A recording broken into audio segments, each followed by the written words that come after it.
This is the Global Broadcasting Service, serving remote outposts since 1928. Hi, everyone. Welcome aboard the Walt Disney World Express monorail. Caramba, we have something really big for you today. Welcome, foolish mortals. Now then, hang on to them hats and glasses, because this here's the wildest ride in the wilderness. This is the DBC Pod with Phil Schoen and Jason Dodge.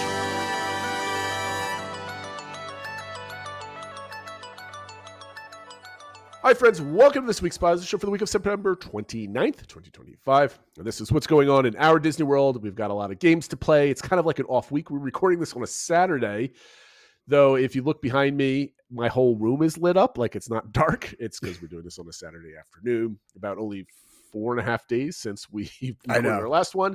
So not too many updates. So we're going to have a couple fun discussions and stuff like that, and that have been percolating in our brains for the last couple weeks. And stuff like that. I think the only piece of news, Phil, that you have listed is Animation Courtyard, right?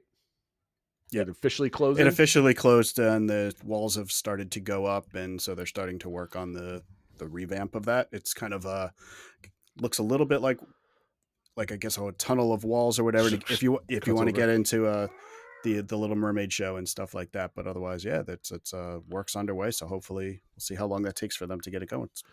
I mean, I don't think they're doing any construction, right? It's just like a internal like renovation and stuff like that, right? Yeah, I mean, I guess they're going to redo the courtyard area too, so that's probably right. I mean, they're going to put the trees and stuff exactly. like that. Like right. that'll be they're not building anything building wise. No, right? nothing needs to go vertical. Or anything like yeah, I was trying to think of like how do we like what is the under over for a thing, right? So I guess they are adding trees, or at least the art had trees in it, right? Exactly. Am I remember that correctly? Yeah, exactly. Yeah, it's supposed to be that they want to make the whole area more approachable for families and stuff to kind of hang out. And they even talked about characters meeting in that area. I think they had Pluto or somebody like that in the artwork. So it's supposed to be like adding some more shade and just where kind of families can kind of hang out in that area.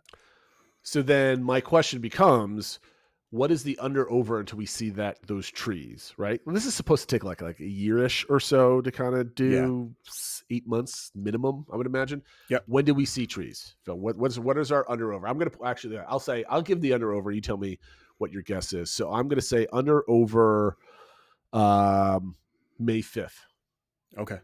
So that's a pretty good date. After that or before that? I'll go after, because in my head the date I was going to pick is Memorial Day, which is like the end of May. Oh, okay. So fair enough. I think you're right around the time, but I'll go a little after that.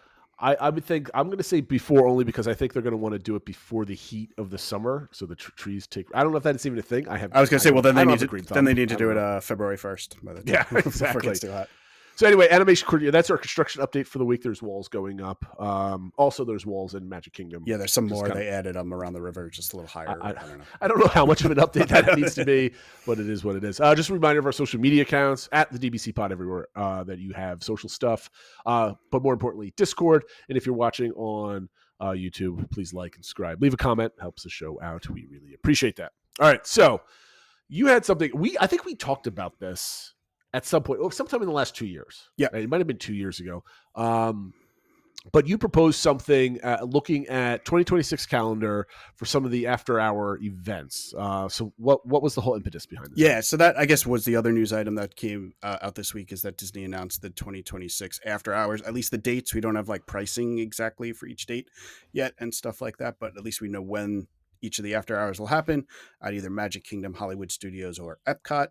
They have dates through like September. I think Magic Kingdom's only through July, and then August and September have some at the other parks.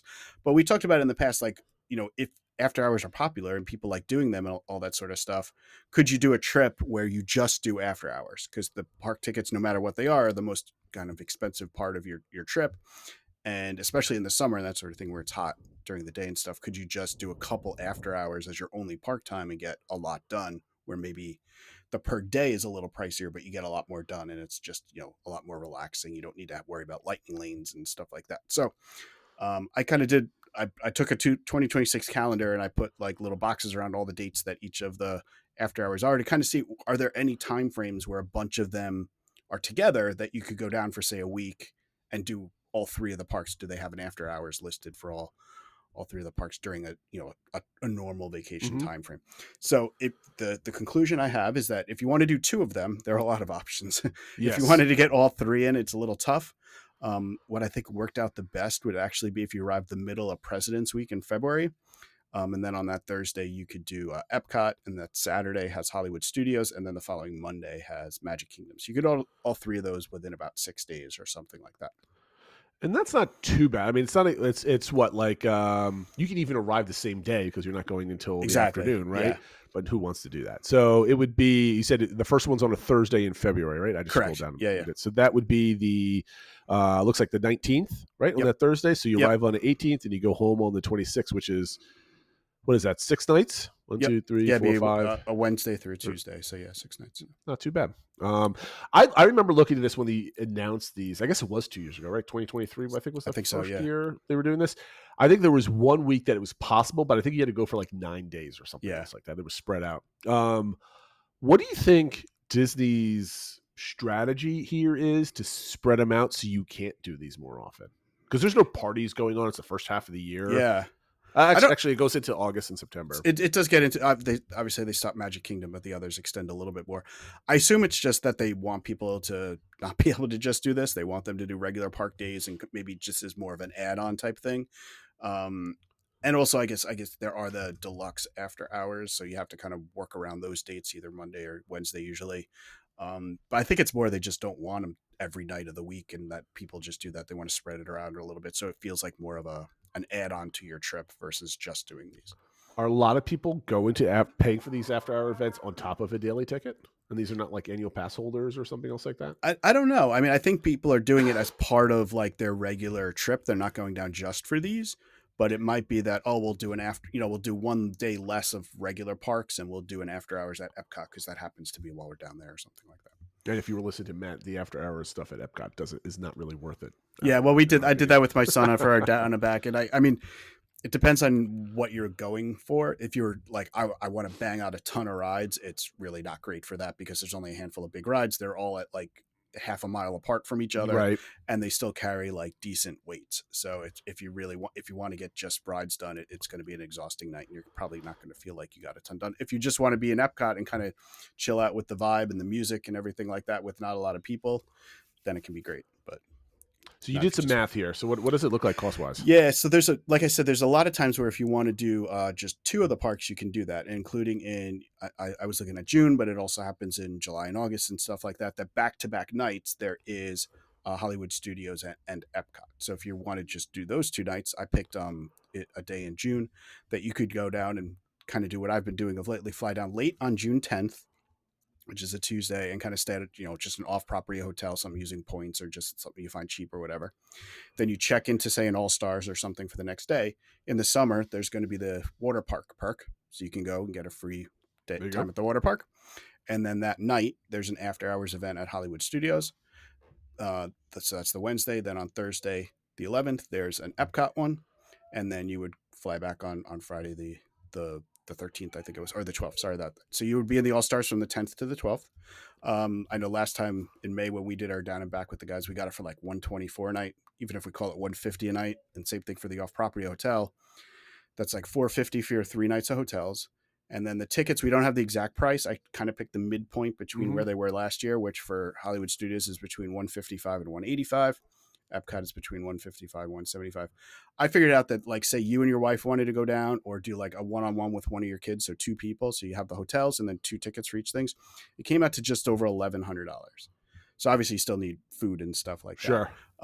But for your hotel and 2 after hours plus a water park, that's not crazy money to have like a down and back with one of your kids or something. A multiple day one too. So it's right. Not it's like, not. It's not like the crazy thing we did with like, where we're just down and back, literally down and back. This is like a 3-day thing, 2 events and that sort of thing. So nice little getaway with one of your kids. I should have done this. I'm going to type something. I'm curious what would be the cost of hoppers for 2 days, right? So we're going down on June 10th, and Disney needs to do better with their website, making it work faster. Because I'm thinking like, okay, so you're going to 2 after-hour events where you can do versus more just doing live a regular day. Yeah. Like, or at least with hoppers where you could do like all 4 parks in 2 days type of thing, right? So like So if we do two days on, and you said what, June 11th, 12th, right? Well, we just have to pick one of these days here. So I'm going to pick June. I'm going to just click on June 11th. Parker upper option, and let's just say 2 adults. So you're looking at $866 for 2 people, 2 hopper tickets, and you're looking at what, close to $700? Yeah, for 2 people, 2 days. Yep. So here's the question, Phil. Now you might not be able to answer this because you're not a hopper user yet, right. Soon to be. Would you value being able to go for 2 full days and jump around all the parks with the down and back and spend an extra $100? Or would you value like doing resort hopping, relaxing, doing those sort of things? Because you get in for after hours, you can get in around what, 7 o'clock, 8 o'clock? Yeah, 7 o'clock. Yep. So would you prefer to do something like that, or would you prefer to do hoppers? What do you think is a better experience? And let's ignore weather, like it's the heat or whatever, sure. Right? Let's ignore that. Yeah, I mean, obviously with the after hours too, you're getting later, so you could take advantage of the water park. I don't think you would do that if you had the just the. Obviously, I think both could be great times. It depends what you want to do. We really like the after hours, taking it easy, not having to worry about lightning lanes and all that sort of stuff. So I think that would make for a nicer trip. But if you I said, if you go down with one of your kids and you're both like, we're gonna like hop the heck out of this and get on a million rides, like it could be a really fun and exhausting couple days. Yes, so so I guess it kind of depends, like the individuals in your party, what you would want to do. I'd probably pick the after hours, but if I was with like one of my kids that really likes park hopping and stuff like that, I think it could be fun. I mean, if I was doing a down and back with my son and then my youngest daughter, because we haven't done this before, I'd probably pick the park hopper because they would want to do like the 4 parks in one day thing that I did with my daughter, that sort of thing. But like just generally with like the wife, if I was going down that, I would definitely pick the after hours thing. Yeah. Even though my wife's not a night owl, we could sleep in late. We could take it easy in the first part of the day. And like, you're not racing around the clock or feeling guilty that you're eating lunch at a hotel and not using the parks for the hoppers. Like the hoppers induces commando style. Exactly. Right. So, if I would definitely take this if we have time, there's a question that this kind of leads into, which I think we're going to get to, because we're making pretty good time on this, because the next topic I have here, I didn't realize I put the topic right after this one, Phil. I was asking, like, what would you do at Walt Disney World, without park tickets?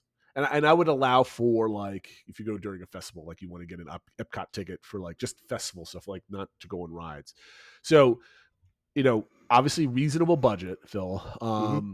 I've thought about this before, and I've got a million different scenarios in my brain. How would you structure a week down? And I'm assuming you're not doing this with all of your kids, because that kind of just changes everything. But it was just your wife, similar to what you just did, but you don't have Epic Universe in a D23 event to take up your time. So how would you kind of engineer that? So I think the key thing would be, it would definitely be food heavy.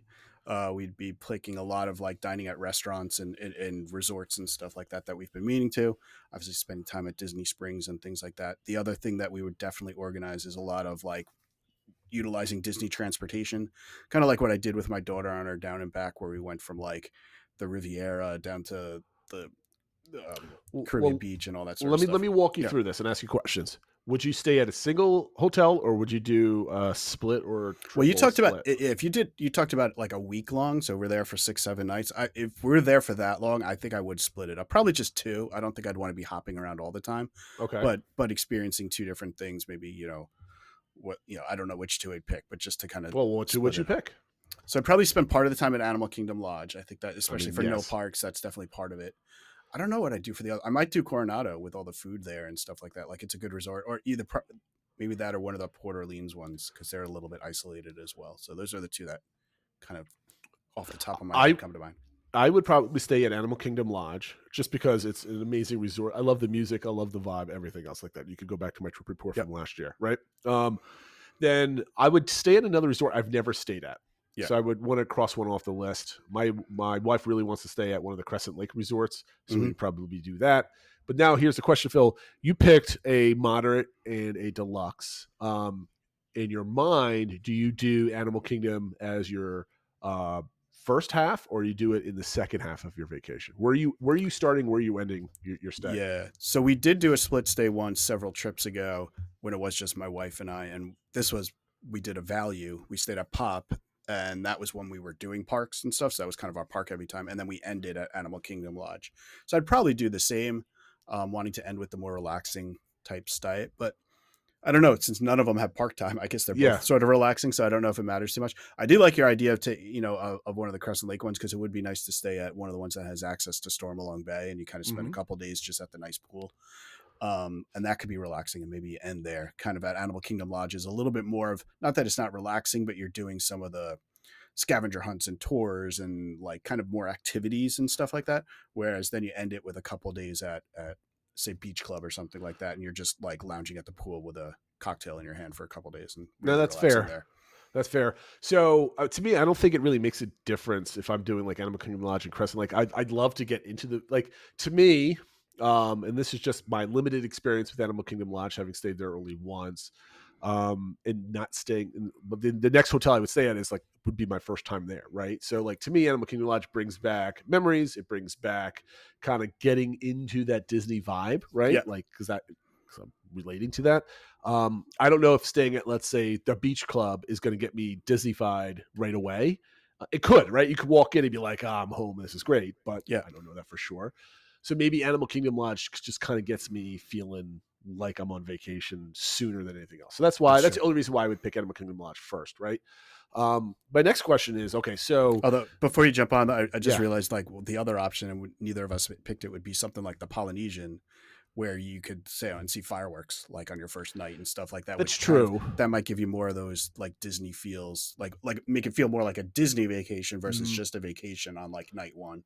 I mean, to me, like, I have no desires to stay at the Polynesian, only because it gets so crowded. It never feels like a resort stay, because you have a lot of hotel tourists coming in and kind of doing all sorts of stuff like that. So that's only my opinion, being the hotel tourist, right? And impinging on other people's, resort stay.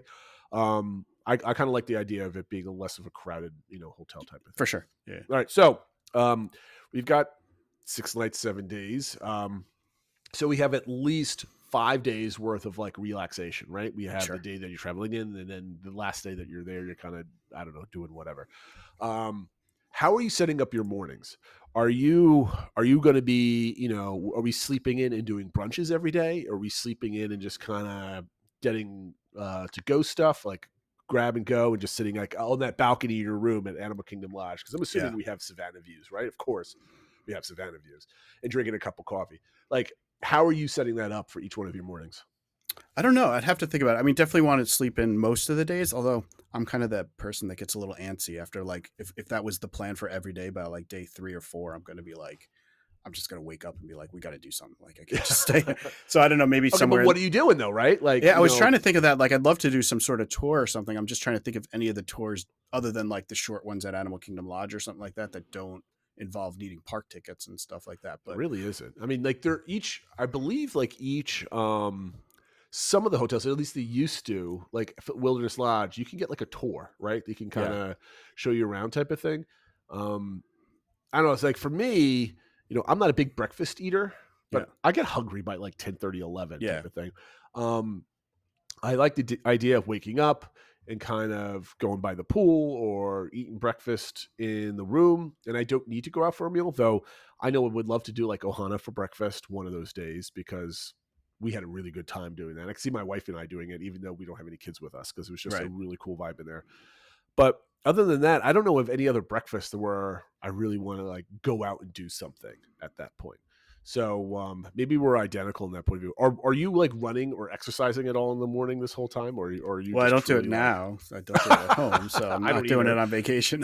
Probably not. I mean, maybe we try to think of something. I mean, we like to do a lot of like hiking and walking and stuff like that. So I'm sure at least a couple of the days we probably think is something like that, where it's hiking around property or going off property to somewhere and doing some sort of activity in nature. So we do that more than like a real traditional workout. So maybe out of the 5 days, we have 1, maybe 2 days planned for something, right? Okay. So now, are we going on vacation with a plan at all? Are you like, you have like some kind of itinerary for each day or a target for each day, or are we just winging it for all 5 days? I would say, I mean, the way I work is I like to have some sort of idea, and maybe we're not sure we're doing X on the first day or the second day or something like that, but I would want to have at least some sort of structure and things that we want to do, because like I said, if we're just lying around with no plan, I'm just going to get frustrated You and get like annoyed, antsy and stuff like that. So maybe it's that, okay, day 2, we know we're having dinner somewhere and that dinner's set, but the rest of the day we're going to play by ear, something like that. But I probably each day would have some sort of target or goal that we would do. So are we doing like for activities during the day? Okay, let's give each one of us a day at Epcot because it's a festival. Yeah. Even though that's a park day, we want to just do like World Showcase, food booths, and beverages, Yeah. right? Like we have to do that. So that's one day. So the other 4 days, are we like kind of midday, like 11 to like 5, right? It's Mhm. not time for any kind of dinner reservations that Sure. you might want to do. This is what we're going to relax.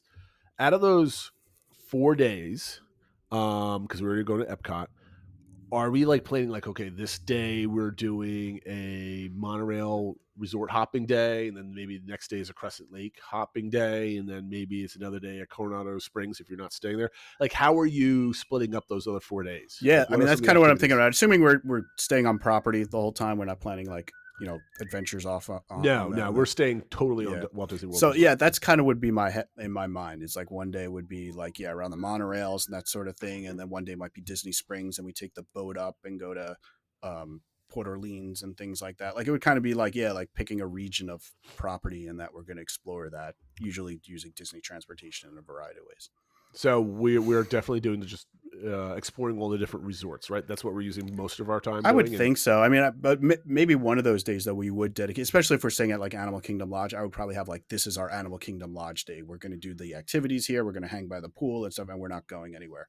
But probably, you said of those 4 days, maybe that's one day there, one day we're just going to Stormalong Bay, and then the other 2 days is. That's fair. I was gonna bring up. We have 4 days, and I'm thinking like, what are all the different things we could do? But you want to have a nice, relaxing pool day at each one of the resorts that you're going. Yeah, to, right? so that's one of those days, and then maybe one day we do like a Skyliner crawl, and one day we do Disney Springs and the boats and stuff like that. I don't know, something like that. Okay, so we've got the afternoons kind of all buttoned up, right? We're doing pools and we're doing like hotel, hopping type of thing, resort hopping type stuff. Okay, now we have the evening. Are we booking dinner for each one of these nights? Are we actually eating 5 nights in a row in restaurants? I'm assuming maybe one of the 4 nights is like, okay, we've been eating all day at Epcot. We're not going to do that. I was going to say one day, right? one day is going to be Epcot. So maybe it's the 4 other nights. We got to have something to do. And I would say I would probably book at least 3 nice dinners. I mean, that's one of our things we like to do. So I would say 3 nights. And then maybe one's a little bit more casual where we're just hopping around and doing like doing a monorail crawl where you do like appetizers at each stop or something like that. But I think, we probably at least 3 of the nights have a nice dinner planned. I say that we probably, for my wife and I, because she's vegetarian, not a lot of the restaurants have like great vegetarian options where she's excited to go to some of these things. But one of the nights would definitely be like dinner at Sanaa. Like she absolutely loves that restaurant. Another night would be like some other random restaurant that we find that she finds that she likes. We'll do that.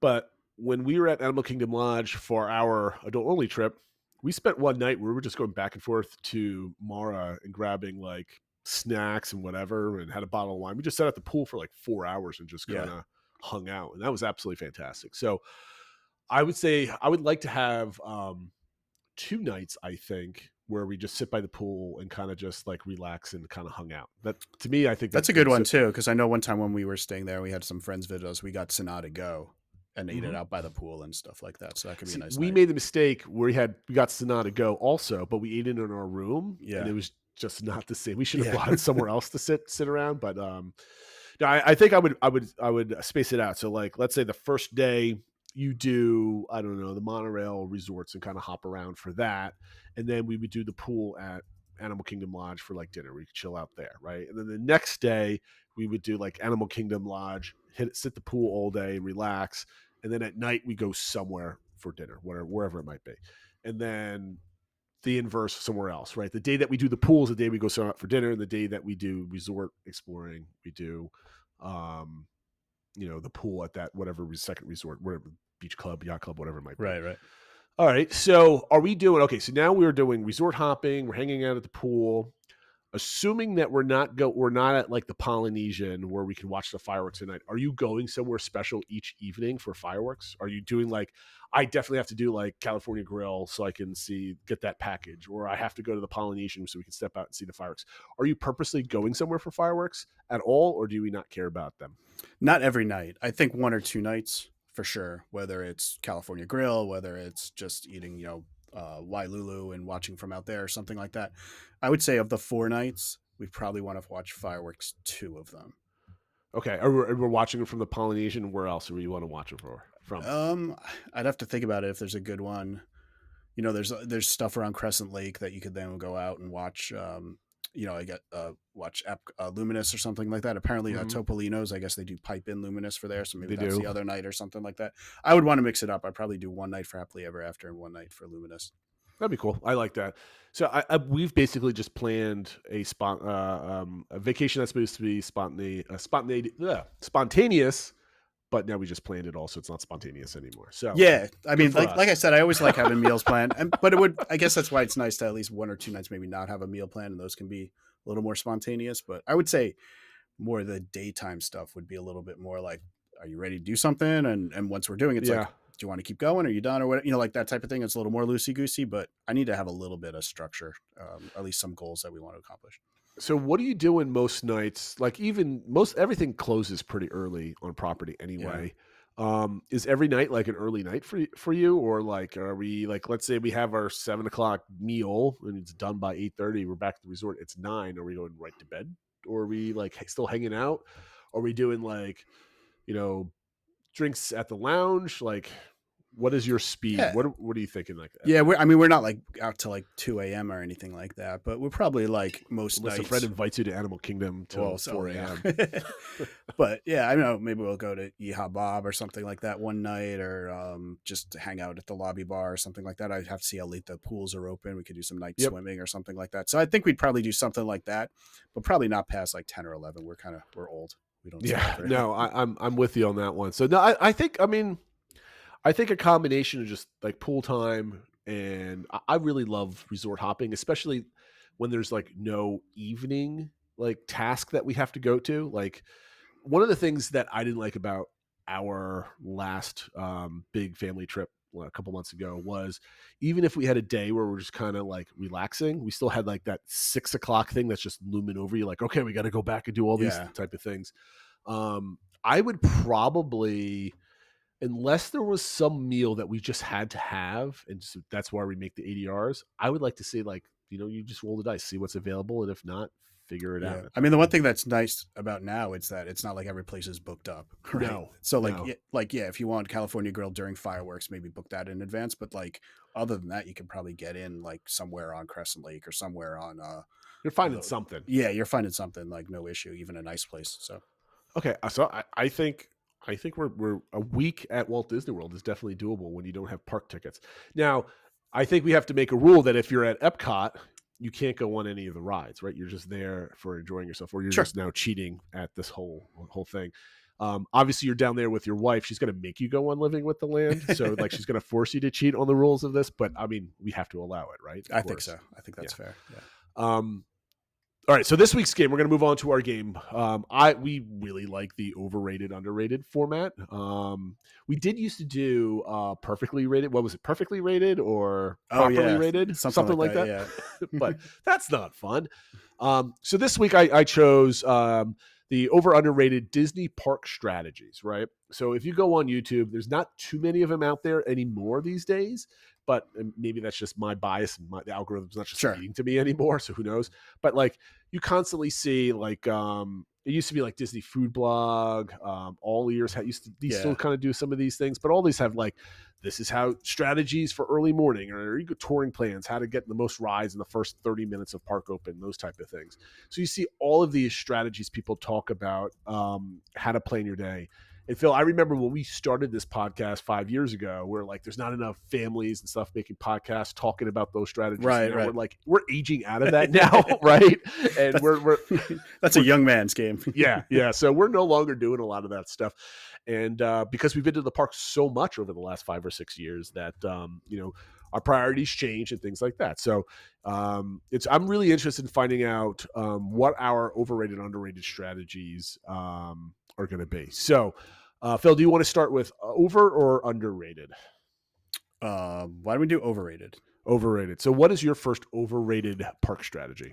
So it's overscheduling, and I think this is getting back to your point of probably what we did back in the day, or I remember people looking at schedules, or even sometimes on message boards, like, here's our schedule for our 5 days, and it was like everything to the minute was planned out and stuff like that. And I think, yeah, maybe in your head you're maximizing your time and stuff like that, but then all of a sudden you're off by 3 minutes, and it just totally stresses you out and stuff like that. So like I said, I like to have a couple goals for each day and stuff like that, but over scheduling to like, we're going to do this and then a bathroom break and then 5 minutes for here. And then we're like, it's just, it makes it not, if that's your thing, then go for it. But to me, I think that's overrated to schedule everything out to like the minute. So for me, I mean, like, I'm kind of agreeing with this. It's kind of weird. The two of us sitting here talking about this, but like spreadsheeting, I think is way overrated. Yes, overrated. Only because spreadsheets are a good tool to help organize your information, things that you want to accomplish that day, where you can kind of slot them. That's how I always use spreadsheets.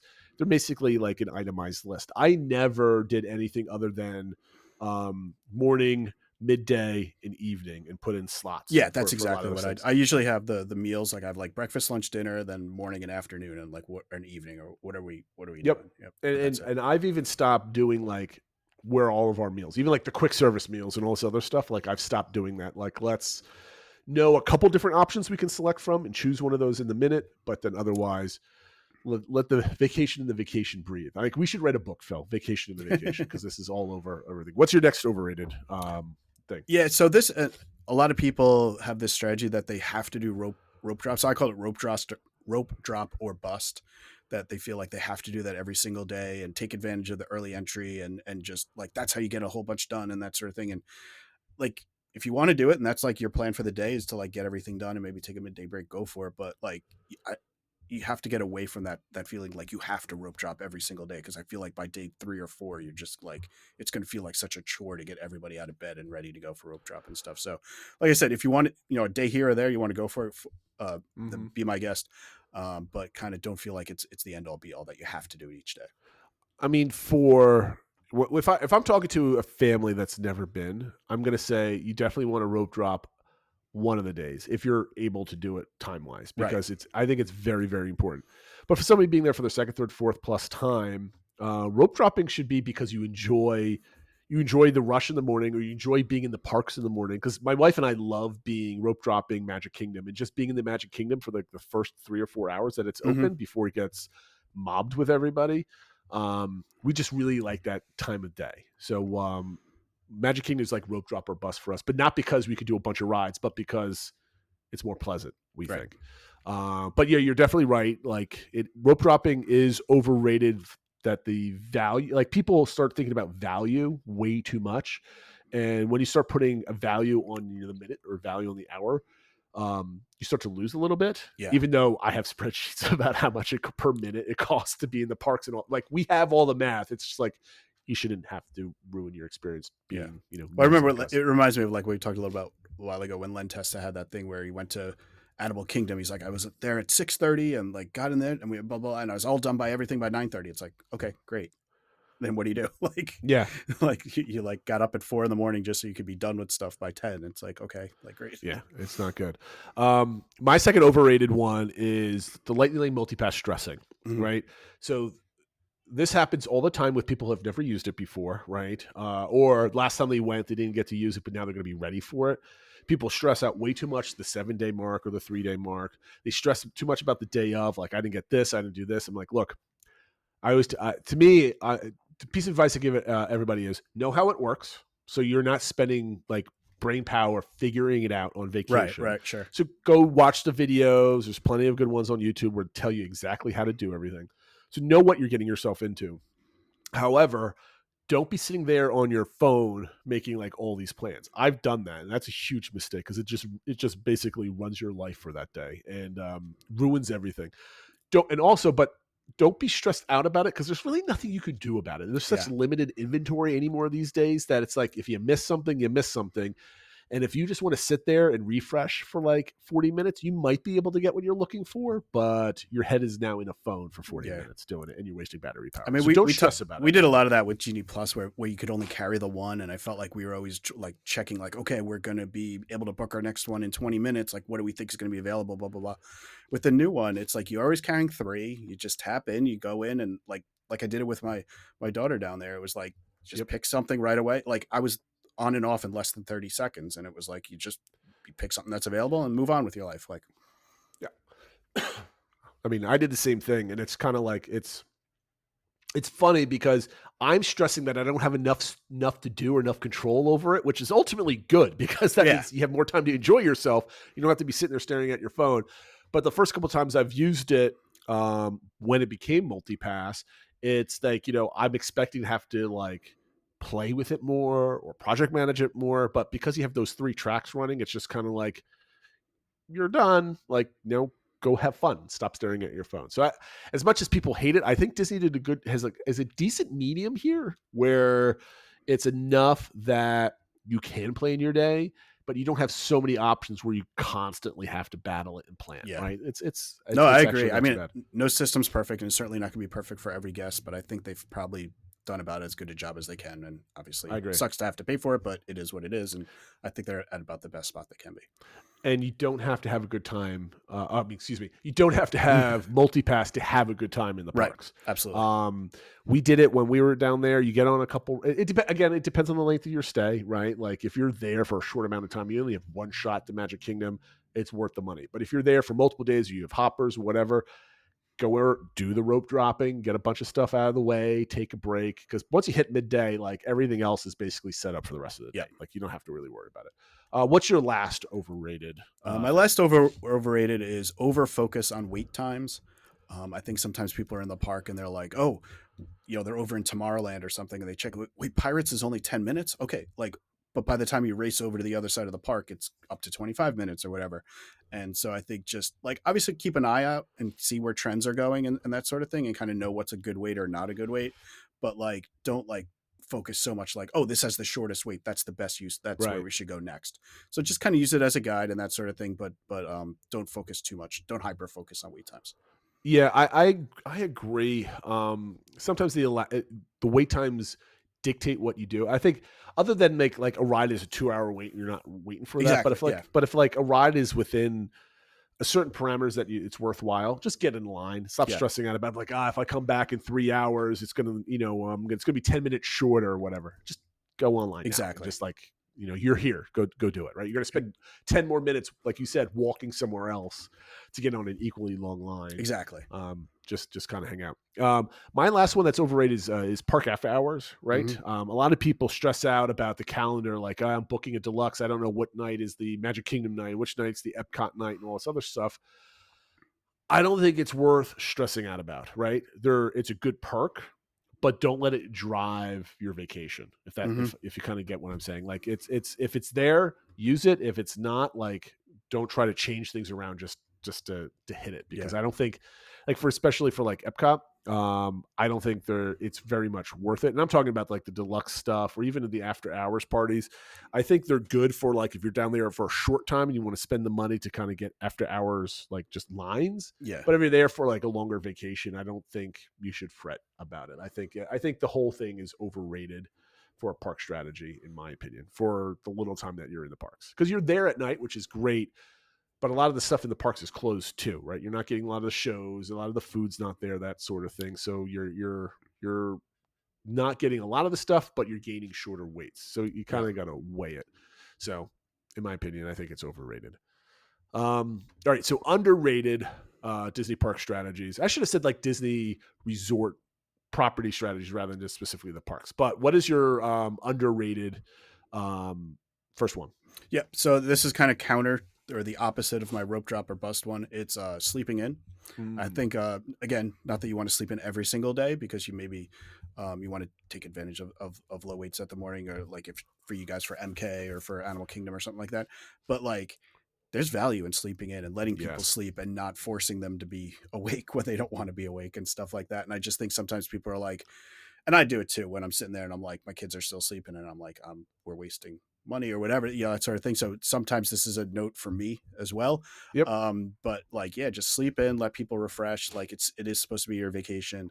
And just, yeah, I think that's an underrated thing of letting people sleep in. I will piggyback on this one because this is a great thing.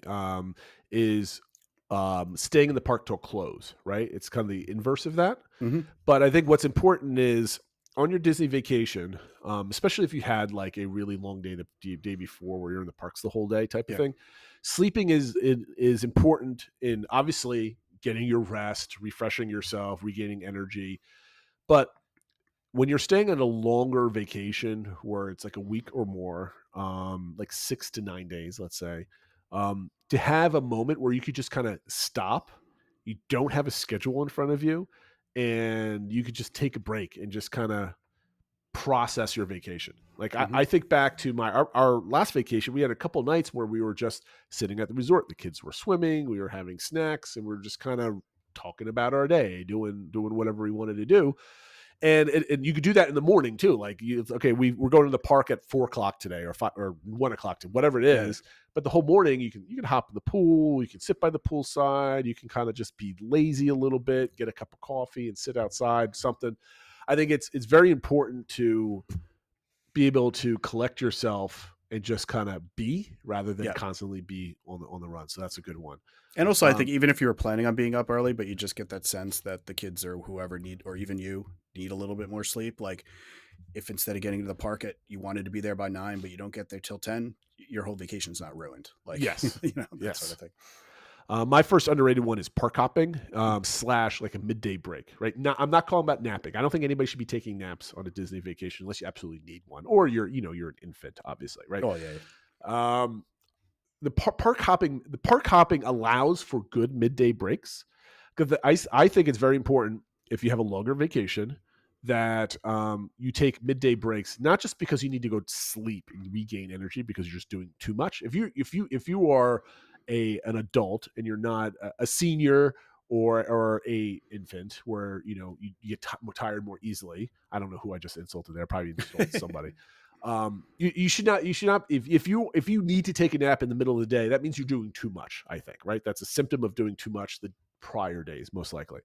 But midday break is kind of basically what you just said. We just talked about that. Midday break allows you to kind of like slow down, take a breath, think about what you just did, and have a good time thinking about what you just did. It allows like the memories to like grow in your brain, because if you do like 3 days in a row and you're at the parks the whole time, hopping all over the place, or even single park tickets, like it all gets mushed together, right? Your brain can't like catalog all these events in a clear, concise way. So then after the vacation, you're like, what did we do on the second day? I don't remember. We did too much, right? So park hopping allows you to go into one park, experience a whole bunch of different stuff, allows you to take a midday break, or even if that midday break is an hour going from one park to the next, right?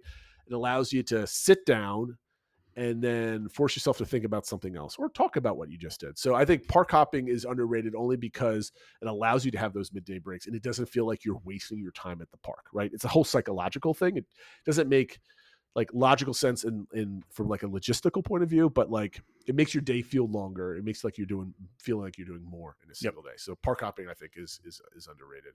Yep. What is your second one? Because I really agree with this one. Yeah, so this one we've been using a lot lately, and especially to take advantage of the free water park or included water park perk is staying off property the night before, so you have a true start to your trip, like the Disney time, kind of the next day, and can start early and refreshed and that sort of thing. Because I just find traveling, especially with kids, can be kind of exhausting. So you travel down, you get settled somewhere right by the airport or halfway to Disney or whatever like that, and you kind of chill, maybe have a little meal or something like that. But yeah, whether you're going to take advantage of the water park day or not, it's like you're kind of there and refreshed and ready to go for your first real day at Disney. So I think, a lot of times people want to get down and get right to Disney and stuff like that. But especially if, I know a lot of people try to do that, whether they want to get like the first flight out and stuff like that. But if you backtrack, that means you're waking up at like 3 a.m. or something like that. And by the time you're just going to be exhausted that day. So I'd rather take a later flight or midday flight, at least find some place off property cheap, and kind of have that real start to your trip the next day. See, for me, it like the way I stumbled over this, right? Like if we were flying, I would have like the 6 or 7 a.m. flight to get down there as soon as possible. We did that in 2019. But what we ended up doing is instead of taking like an hour and a half ride to the airport, we got a hotel at the airport and slept there the night before, and then just went in and got our 6 a.m. flight. So it wasn't as bad. That was in 2019, last time I flew with my whole family. But starting in 22, we were driving down the whole time, right? So it was necessary for me to get a hotel room the night before. So I'm like, I just drove for like 18 hours. Like I need somewhere to sleep, and I don't want to be sleeping in a Disney hotel and wasting me being exhausted coming like on property, right? To me, starting your vacation, walking up to the hotel for the first time is very special to me. It really gives me the start of my vacation. And if I do it like super groggy because I just whatever, it kind of ruins the whole start to your vacation. I totally get what you're saying. Because we did that in when we drove down to 22, we got a hotel room before going in, and so that we woke up the next day, parked our car, and went off to the parks. We had a park day for that day. The second time back in 23. We drove down, we went right to Caribbean Beach Resort, and it was cold and wet. And we had a dining reservation. It was just like, we just started, and it was just like miserable. Like, I mean, granted, the weather didn't really add to that, but it was just not good. So our last vacation, like, no, I don't care if it's like $100 or $200. We're getting a, small, tiny hotel room. We're cramming in there, and we're just relaxing so I can recuperate and we can start fresh. So it is definitely, it definitely helps out with the water park, obviously, right? But like, even without it, yeah. I mean, like, obviously, you're extending your vacation an extra day, you're spending extra money, that sort of thing. But I think to me, it's if you have the time and the money to do it, I think it's the best way to do it. Personally, my last underrated, or excuse me, my second one is an early afternoon Animal Kingdom type of thing. I've never done this, right? and it's still on my underrated, but like by 1 or 2 o'clock, Animal Kingdom is slowly emptying out. We always do Animal Kingdom in the morning because I love Animal Kingdom mornings. Like I think they're fantastic. There's good breakfast, good coffee. That's my favorite place to drink a coffee and kind of just sit in like Africa. I always like that. But Animal Kingdom, if you're park hopping, you can hop over there and kind of experience a whole bunch of different things and then get out for dinner or hit the Nomad Lounge and just kind of relax. I mean, I did that. We did this in our adult only stay last year, but we just got food in Harambe and then went to Nomad Lounge for a drink, and then we left. Like we didn't do park stuff, we just did kind of food stuff. But like park is great in the afternoon if you're not like rushing around doing something. So an early afternoon Animal Kingdom, I think, is unless it's like incredibly hot and it's just miserable in that park. We like that time too. I mean, usually it's because we've been there since the morning or whatever, and that's our Animal Kingdom day. But yeah, there usually is that like kind of post lunch 2-3 o'clock dip where all of a sudden the lines for Flight of Passage and stuff like that aren't too bad. Again, my cry of Animal Kingdom should be open a little bit later, so you got actually enjoy in the evening, and then I think it'd be easier to do a Animal Kingdom day where you start in the afternoon. I guess now maybe with park hopping you could hop there over there or something like that. But yeah, no, it's a great time in the park usually. Because to me, I think it'd be like if you have your taking your sleeping in underrated, right? Take that, go right, and then go get lunch or go to the pool or something. Go into Animal Kingdom at like 1 or 2 o'clock, do a couple different things, and then using my underrated park hop over to the Magic Kingdom at like 5 o'clock where the sun's starting to go down. It starts getting a little bit cooler depending on what time of the year it is. I think that's a great afternoon. You're just wasting like quote unquote wasting like a half hour bus ride between Animal Kingdom and Magic Kingdom. That's about it. Yep. What's your last underrated thing? My last one, and it kind of ties into what we were talking about when I was saying about don't focus on wait times. You mentioned like sometimes just get in the line. It's not going to be, just don't worry about waiting 2 hours later for it to be 10 minutes less. Just be willing to hop in a line that might be a little longer than you would ideally have if it's one of your like must do attractions. Like if your family and you're not, you don't want to pay for the single pass, really wants to get on Tron, and it's a 45-minute hour long wait, whatever it is, like don't try to like run around and maximize and get it when it might only be 35. Like just get in line. And if you need to use phones and stuff like that, or you have games that you play when you're online, like I'm not saying do it for every single ride, but like if it's something that's kind of a must do, don't over engineer and try to find the sweet minimum spot. Like, again, not if it's a 4-hour wait, but if it's, just a little longer than you'd like, rather than stressing about it, just get in the line. we did this twice, and it was just like, yeah, we did it for Rise. It was like a 90-minute wait. We did this for Tron. It was like a 70 or 80-minute wait for it. But it was like, okay, I know my kids really want to do these rides. My wife and my mother went back early, right? So it was just me and the kids. And like, it's going to be long, but we're going to do it. And it's going to save me $80 from having to get like single passes. Not that they were available at the time. They were all sold out, but it was just like, all right, you're just going to go on this line for a while and just do it. And you know, that's what you and everybody else is doing, making that ride 90 minutes long. So to me, it's like, I was trying to time it, like, when can we go? Can we like hop into this park at this part of the day or whatever? And I'm like, you know what? Why try to engineer a 20-minute savings? Exactly. Just That's what I was getting at. Yeah. Like, yeah, I mean, pay attention to trends and stuff like that. And, you know, notice that like, oh, it's right. First thing in the morning, it's 3 hours and it always goes down a little bit. Sure. Take advantage of that. But don't be like, oh, I thought it'd only be like an hour wait and it's an hour and 20. It's like, whatever. Just, you're going to wait an hour, whatever, wait an hour and 20. Like, it's not that big of a deal versus the stress of trying to like over engineer it. My last one is one that I haven't done either. Again, but it's a split stay. I think there's a caveat to this. A split stay when you have a large family of young kids where you have to gather everything together is probably more of a pain in the butt than that it's worth. But I think I had friends that I booked a trip for, and they did a split stay between Riverside and Grand Floridian. And it really kind of, the same thing about the conversation we had about sleeping in or coming back early, right? Where it gives you time to kind of reflect and like put like a marker on your vacation to kind of help cement memories and like your whatever. A split stay does that because it will feel like, I've done this on other trips where you stay in multiple hotels throughout the process. Like, you can clearly have, like, if you split it evenly, you have a first half and a second half. Because we went down for nine nights, 10 days back in the summer, and somewhere in the middle, I looked up to everybody's like, "Hey, this is halfway through our trip," and we're like, everybody's looking up like, "What? But like, it clearly marks two different things off. And Disney does a great job helping you transfer your luggage. You just have to pack and unpack, right? So don't go crazy with that. And to me, it's exciting. And like, you can still go to the parks while things are being transferred over. It's not like you have to do this whole check-in process, but like, all your bags will be there. Get ready to tip the people that helped you.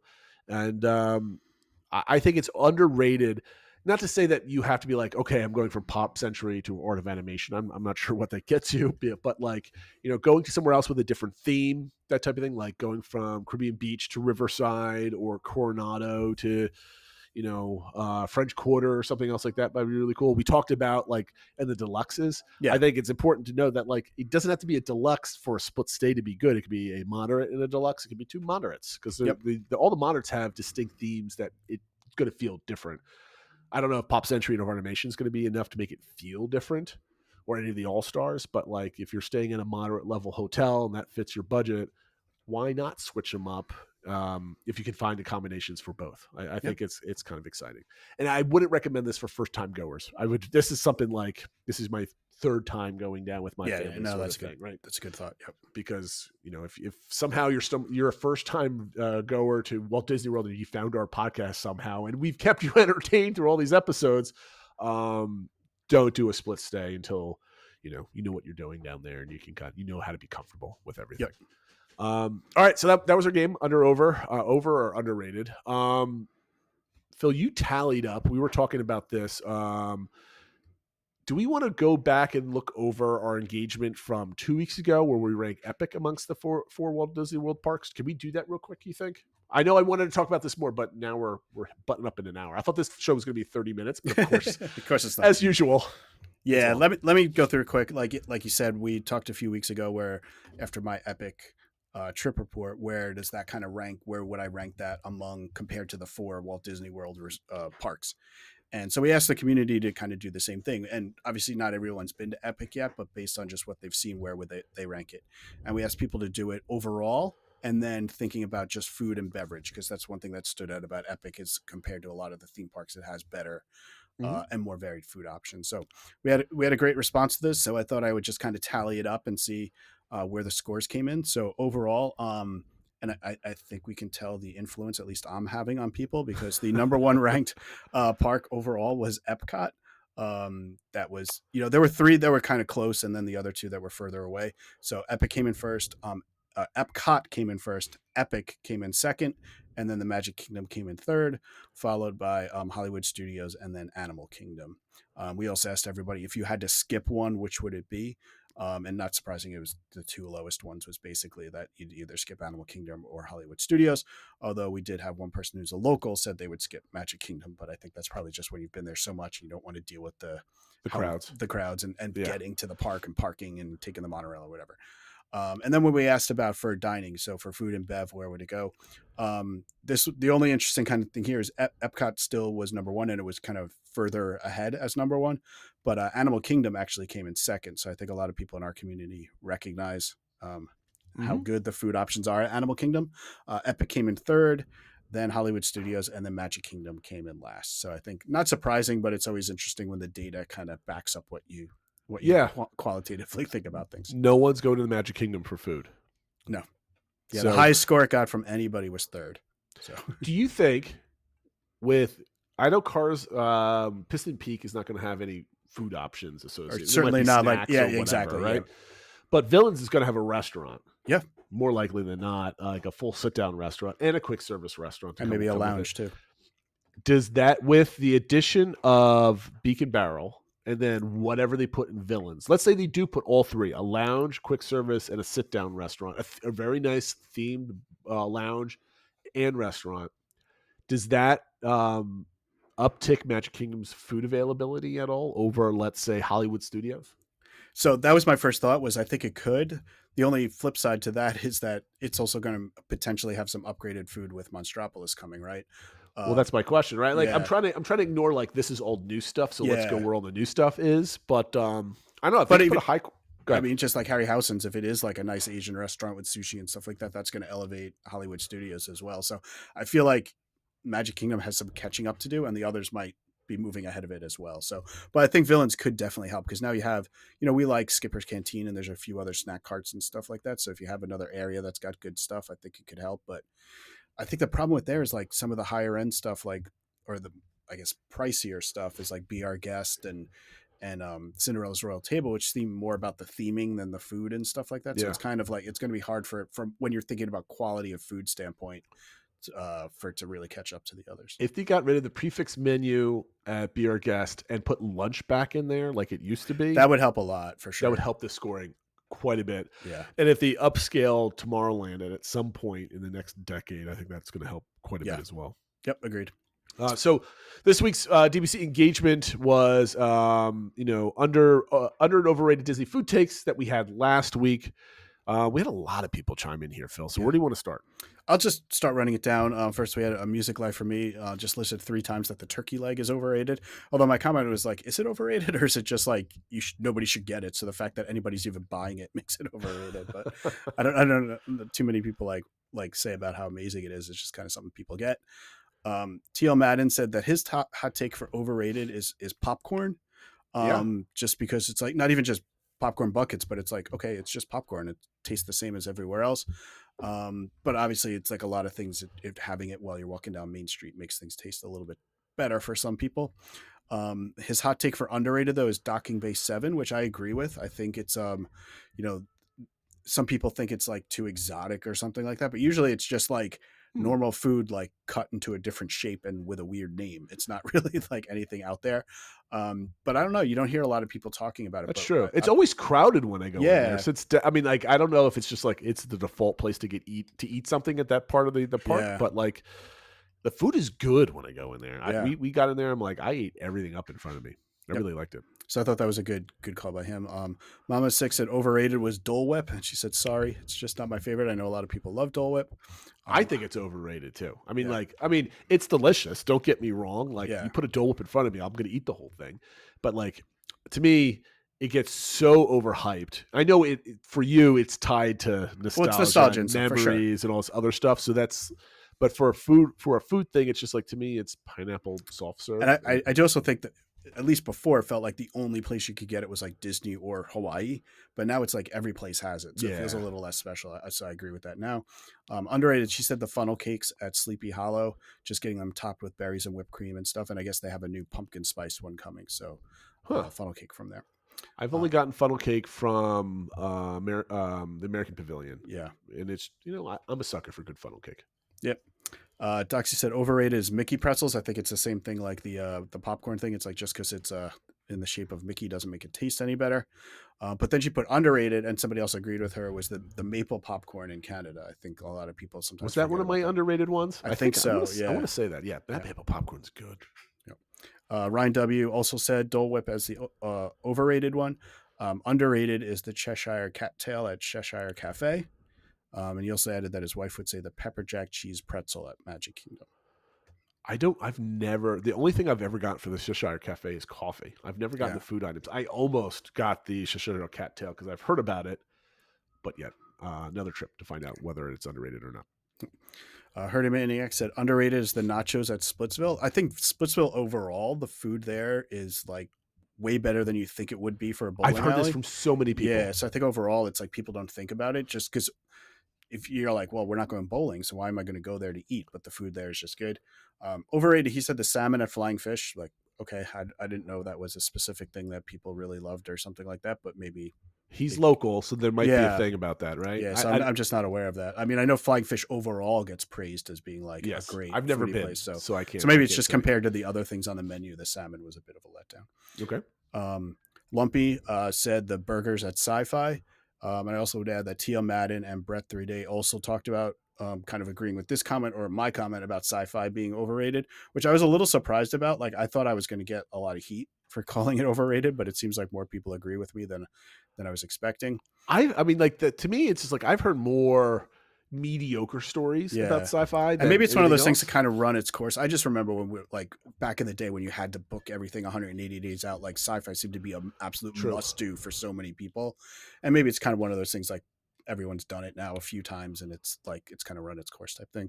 And he lists his underrated Art Smith's Homecoming, specifically the smothered chicken there too. So I know a lot of people love there. That's one place I need to give a second chance. Not that we had a bad meal there, but it was kind of like one of those like, okay, it was good, like, but it wasn't like life-changing or anything like that, like some people go on about. But maybe we need to just give it another chance and try some different things. I need, like, again, me and my wife are thinking about a stay in like February or March or sometime in the spring.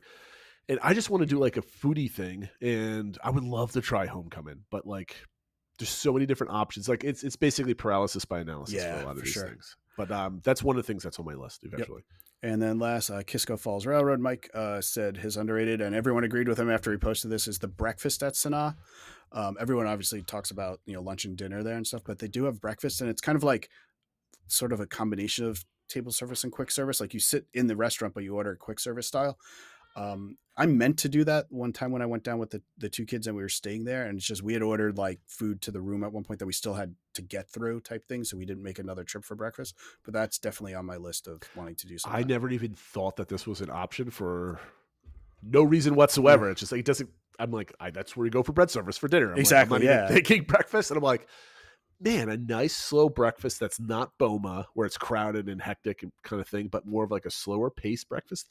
I think that would be awesome. I'm definitely doing this if I get the opportunity to stay at Animal Kingdom Lodge in the next year or so, is to do a nice, relaxing, slow breakfast at one of these. Gotcha. Because aren't the other restaurants are not open for breakfast, right? It's just, Boma, and then like Chico's not, and I forget if the quick service, I mean, the quick service Mara's open, but Chico's not open, right? Yeah, Chico's not open. No, I didn't think so. Okay.